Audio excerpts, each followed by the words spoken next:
Welcome, English 2332, Week 9, Part 2. I wanted to take a few moments and kind of remind you of a few basics. First of all, we are 9 weeks into a 15-week semester, but grade-wise, we're only about halfway home. So if your grades aren't where you hope they might be, there's still enough time to really substantially bring those grades up. Now, if you wait until week 13 or 14 and really bear down and try to bring your grades up, there may not be enough time, enough numbers left in the semester to make any significant differences. But right now there is. We're just fixing to start the second quiz next week. We're taking, I think you're writing your third response papers, and there's still a lot of grades left. So buckle down, do your best. Now, a couple of things to point out. I provide my online classes the very same information that I give to my in-person classes. The problem is, in person, we will go over this in class, and I'll ask, are there any questions? If students have questions, we can go over it again or explain it differently, use different examples. But with online, it's a little more awkward. It's a little more cumbersome to get that kind of feedback. That's why the burden for learning this material really rests on the student in an online course. I encourage you to dig deeper, to go further.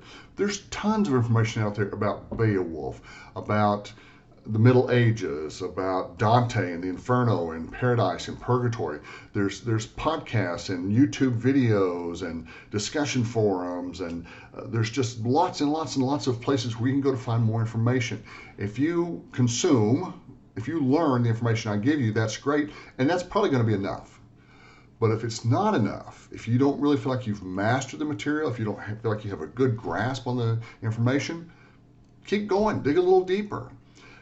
It's not hard. And let me encourage you, because this really surprised me. This happened a couple of semesters ago. I was talking to an online student, and she had some questions about the material, and I said, well, let me see the notes you took over that video. Well, she didn't have any notes over the video. I said, well, let me see, maybe there's a prior problem. Let me see any notes you have over any video. No notes over any videos. No notes over any handouts. No notes over any reading assignment. And I said, you have no notes for the entire semester?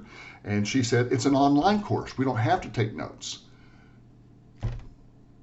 Yes, you do. It's an online course. Notes are even more important than they are for a traditional course. So yes, as you watch the videos I post, jot down important information. As you read the poems, the plays, the stories, jot down key facts, jot down the list of characters, jot down a synopsis, a list of themes. Find your way to learn the material, but it's almost always going to be something that's written down on paper. I want you guys to do well.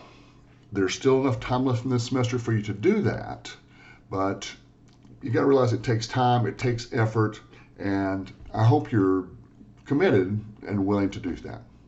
If you do have any questions, you have my email address, and I look forward to hearing from you.